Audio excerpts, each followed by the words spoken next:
Hey guys, Kater of Burn 1. I'm finally getting around to doing my 8-door Quints deck profile. The list I took to Chicago BCS 2022 and topped 8 with. I went 6-1 in Swiss, only losing to Clinton there in Swiss. As well as in top 8, there was a rematch of my first round against Clinton again. Both of those games were very, very good on my end. I just lost kind of out to a little bit of a unlucky scenarios for myself. In Swiss, I ended up losing when we went to times and turns. I was unable to finish off Clinton, and because he was the last person that got to attack, he hit me to 3-4 when he was at 3-3, so automatically he wins there. And then top 8, I got really unlucky on some cancels that Clinton had at the end. He canceled the last 2 swings and burns for lethal, and then it gave him a turn to actually beat me, which was unfortunate. But all the games I played that day were great. This list is really good. I feel like into the meta. It might be a little bit different now that AOT is out, but if you're planning to go into a BCS tournament this season and you're looking for an 8-door Quints list, I highly recommend this one. And also big shout out to teammate Fresh Cabbage. He was the one who ended up giving me this list, since I was like last minute just like, hey, give me a list basically, and I'm gonna play it.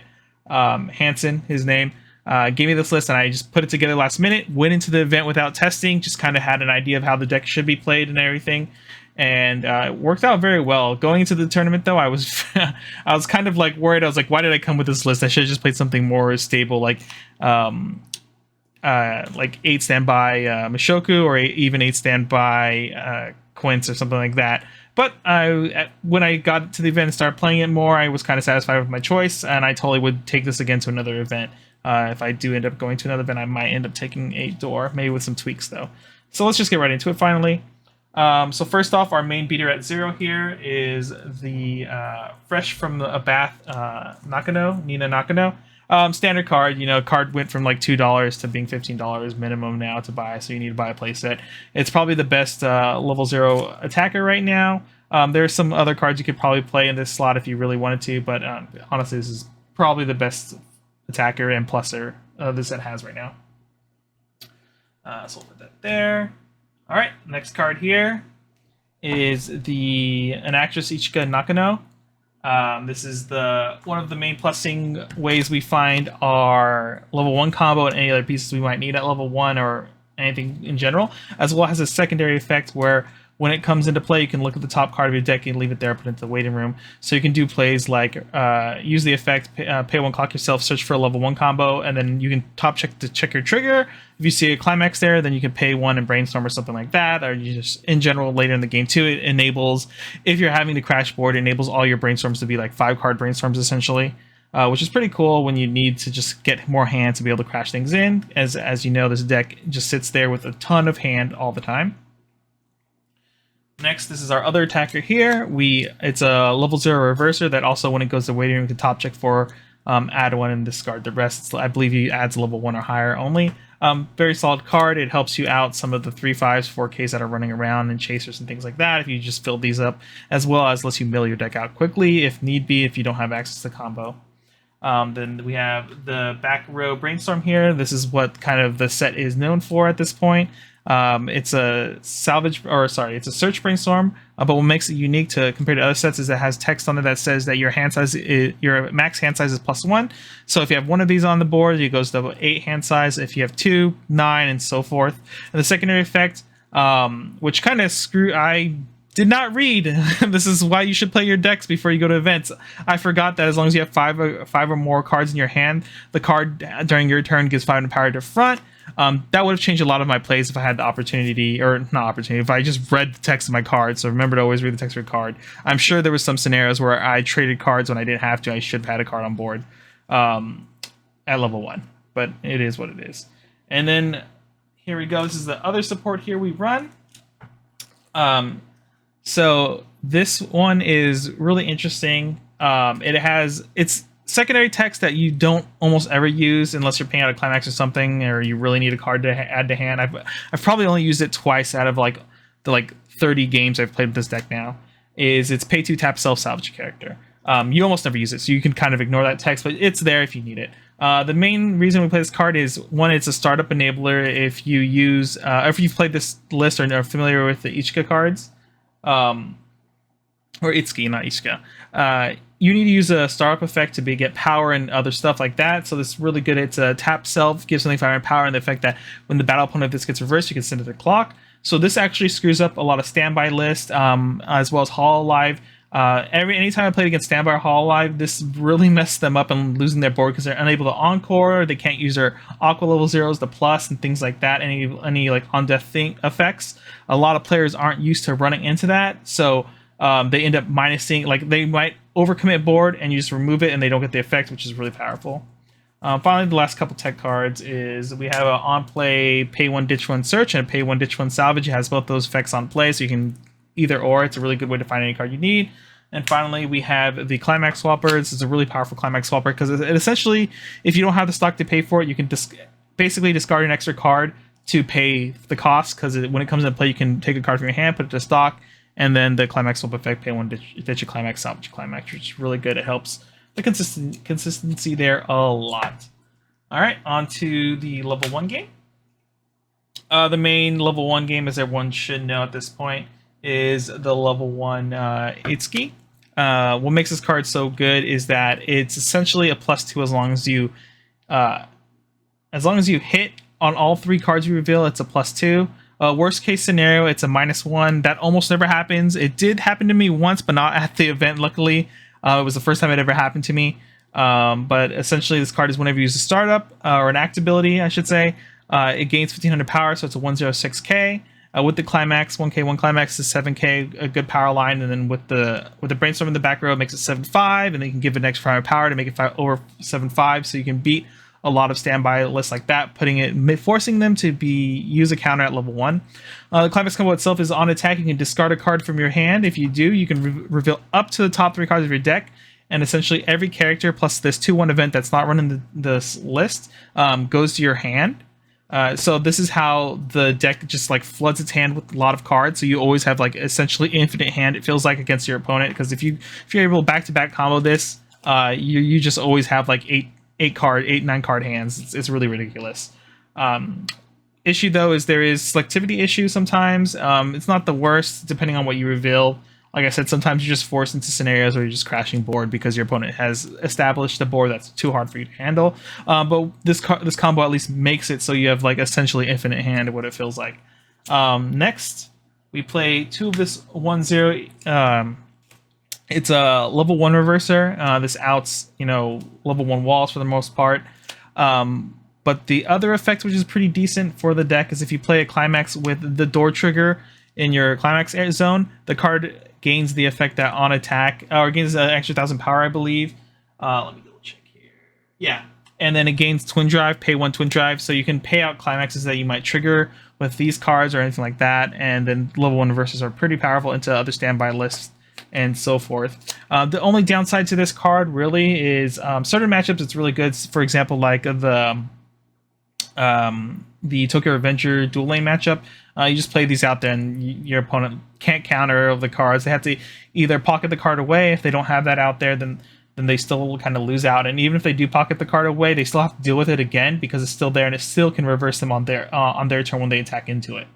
The other thing that kind of is like rough about this here though is that against the 8 standby matchup for Quints, if they start filling 1/1 can't be reversed by cost zeros, this card kind of sucks in those scenarios. But when you run into that, your entire level 1 up kind of sucks against that. You're just forced to wait till you're level 2, and then you can start like removing those cards off the boards if you like, or you can kind of like finesse and leave it there so you have side attacks to side attack their minus little counter. And then finally, we play 2 of this higher level remover, I guess is the best way to describe it. When this card gets reversed, if the battle opponent of it is higher level than your opponent's current level, you can send it to memory. So this card's really powerful because it sends it to memory. It's probably one of the best Adachis I've ever played with because it has a secondary effect too that's really strong. But we'll get into that after this. So this outs like Kanatas and stuff like that, so they can't loop things if they early play with a 2/2 or something. Like, for example, in the Mushoku Tensei matchup, you can, if they front row a 2/2 because they got extra triggers, as Mishoku normally does. You can just remove it. That their board loses like 1,000 power and so forth because of that. It's a really annoying card for people who are playing 8 standby to deal with, and even non-8 standby decks like the Hololive kind of Marn list. It's really annoying. Has another effect that if you're level 3 or higher, you can sack this card to move a card to an open slot. So a lot of scenarios where if you get hit to 3 first and they have an open lane, you can pull up their back row support and things like that. In the Tokyo Revengers matchup, you can remove extra cards this way, so it stresses their hand a little bit more to have the full condition of 5 cards on board for their finisher. It doesn't come up too often, but there are plays you should need to watch out for. I've used this effect a few times to win games because of it. Finally, we have this 1/1 support. This is probably right now the weakest card in the list. It's really good at breaking boards. So it's like you can rest itself to give Quints character times X power, times 500 power, times the number of other Quints characters on board. So I think it pumps 2,500, and then whenever you use a startup, you can give 1,000 power somewhere else. Honestly, the best matchups these are usually when you need to break boards, but a lot of times this combination here has done a lot of work. And the one board that's like hard to break is the can't be first by cost 0, so this does nothing in those matchups. I've almost never played this card. Only very slight scenarios I do play this card. If you're looking at cutting a card and you're very confident in that you're going to hit nothing but like Kanata Marin or something like that, this card might be cuttable for the most part. It does make your 2k counters into like 2k plus 1k splittable, essentially, making one lane like 7k and the other lane 9k or 8k. But I don't know. To me, it's been pretty iffy on this card. At 2, it doesn't feel like it's like really taking up a lot, but a lot of times when I drew this card, especially in the game, I hated the fact that I drew it. Finally, we do play 2 just vanilla 2k counters here. We play in green because we were playing a green early play. So some people might ask, why aren't you just playing the runner that has the condition if you have a full board, it becomes a 2k counter in your hand? The reason we don't play that is when I talked to Hansen about it, why he didn't play it, and he's playing these other cards, or playing these over it and instead of saving space. His rationale was that a lot of times you're going to be in positions that you just don't have a full board met. A lot of times you end up with only 4 cards on board or something like that, which you think isn't possible with like how you're just having infinite hand. But there are scenarios where you're just forced to crash a lane or something like that, or the counter over something, and now your 2k counter is just a dead card in your hand, which sucks. Later on, when the next set comes out, it's probably going to be a lot more useful. But in this case, this played a lot better, essentially. And also helps with the green fix, because we do play a green level 3 early play. All right, on to our level 2s here. So we play 2 of the 2/1, ditch 2 cards from your hand to kill an early play, basically. So what's really good here is that the deck struggles sometimes with stock, depending on how intense you're dealing, or like paying stock everywhere. So like this costs stock, this costs stock, this costs stock. You know, everything costs stock. And in scenarios, you just want to brainstorm a lot to get through your deck, or use a stock to get through other stuff, or use it on early plays. This makes it so that you're not in a stock crunch. If you do prefer the sack counter or something like that, where it's like pay 3, sack 1 or something, then you could play that instead in this slot. It's also green. It helps with the whole playing green early play. So if you need green somewhere, you can play it. Very solid card. Maybe you can change one of these out to the other counter if you want. Maybe now you want, since AOT is out and stuff like that, and also dealing with dual laners, maybe you want to change one of these to the memory counter.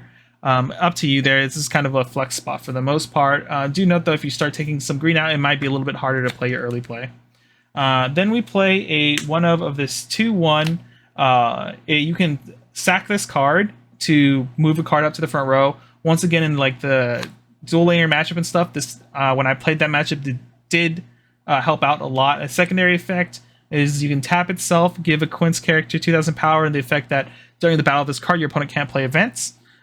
So it's only really good to kind of like against Quints for the most part, and the mirror match if they play the next soul counter. Off the top of my head, I can't really think of any other major events that you care about during battle. If you don't think you're going to see that a lot, or you can play around it, this might be worth cutting. This card doesn't put in too much work in random scenarios. It's like it does stuff. But a lot of the times I felt like it was a dead card, so maybe it's worth looking at changing it or not, or just test it out yourself in the beginning. But honestly, during that event, a lot of the Quints players I played against, I either ended up killing them just using the combo before they can even use the counter, or they left like 1/1s on the board or something like that let me just side them for free, essentially, so I could just play around that. Next, like I said, we play 4 here of the early play Itsuki. So you need 4 more other Itsukis on board, and then it comes into play early. It just heals. Other effect that almost never comes up is that during your opponent's attack phase, after you've played this card, you give one of their characters cannot be reversed for the turn. Essentially, you just pick one of their back row characters. The only time this is like a plus for them is if they have no board. Or no back row at all, then you're forced to pick something in the front row. And in some cases, that can be good for you. You can set up weird side lane side attack scenarios at level 3. But that effect almost never came up. And then also, whenever you use a startup, it gains 3k power. So they have to think about your counters, making it go to like 13, 35 or whatever. Also, once again, didn't really matter much. This was mostly used just to stabilize more at 2 when need be, pay out climaxes, as well as get rid of like the 1/1s that can't be reversed by cost zeros. The top end here, finally, this card, this Itsuki level 3, you need 6 experience, as well as like the level 1 needs 2 experience to work. So if you notice, there's not a lot of level 2s and 3s and stuff, so you got to be conscious about your mulligan when you play this deck. You need to have a level 3 in your hand to clock at level 0. Or at least get one in there and then level it up. Usually I try to clock one of the finishers, because most games you're only going to fill 2 of this finisher. If you have the nuts and you be able to play out long, you could fill 3 and pay for 3. I've done that maybe like 10% of my games, so like 4 out of 40 games or so, I'm able to do the nut and go off with 3. Generally those turns, if they don't die, you're just screwed anyway. But like 90% of the games, you're only going to fill 2 of these and then have like a 3rd healer or something like that. But this card is on attack if you have 6 experience with the climax. You can discard 3 Quints characters from your hand and burn 1, then burn 4. Going into the event, I was like kind of iffy on the combo itself. But 4 is a big number and people take damage sometimes, what can I say? So it's still pretty good. You don't have to worry about your stock, so you can spend since it's all hand cost, you can spend your stock to brainstorm and do other things like that. Card also, when it comes to play, you draw 2, ditch 1, which is really good. It helps you find the climax. Lets you can like forcibly refresh with 8 and not have to hold the climax to refresh or something, or hold the climax for the combo itself, as long as you know you're like refreshing with 4 of them or so. So you can dig for it, and in some cases you just hold on to the climax swap, so you only need to grab any climax and then play the climax swap to be able to combo off. Really strong card for the most part. I know when the next set comes out, there's a better finisher, same cost, but does way more kill potential. So this was the list here, and then finally we play obviously we play 8 door, so that's the door for level 1, and then the door for level 3 here. 4 and 4 obviously.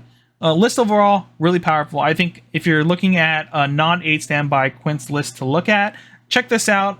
You can put this list together, try it out. This definitely, we're playing more heavily into what the meta is right now. Later on, if you want to cut this down a little bit, maybe play this only as a 1-of or something if you think if it's not doing work for you. But I think as long as Hololive is running around, this card is really powerful. It makes it so like you can play this in front of the Aqua, tap this, make this 4K, and the Aqua way, things like that. Same with this. You can also use the effect on this to get rid of their 1/1s with hand encore and things like that. Really important to look at. This effect is so undervalued right now. I just think a lot of players don't know what to do when their on death effects don't activate because they get removed to a different zone. I could see people struggle. A lot of my games when I played against Hololive and stuff like that, these players were playing on like 2-card hands. There was a game where my opponent like essentially had a 1-card hand, and the only reason he was able to get back hand size was because I couldn't clear all his Conatus off the boards, and he top decked the stock soul. That scenario, I'm just like, whatever. They got kind of lucky off of that. But outside of that, this effect is really powerful. I really like the deck overall, and really, honestly, thanks to my team member Hanson, aka Fresh Cabbage, on Discord, for giving me this list to run it in Chicago. It was great. I had a really good run, and I was really satisfied with my results, even though I would have liked to win the event, obviously. So, yep, check this deck out. Other than that, guys, I hope to see you guys in the next video. Later.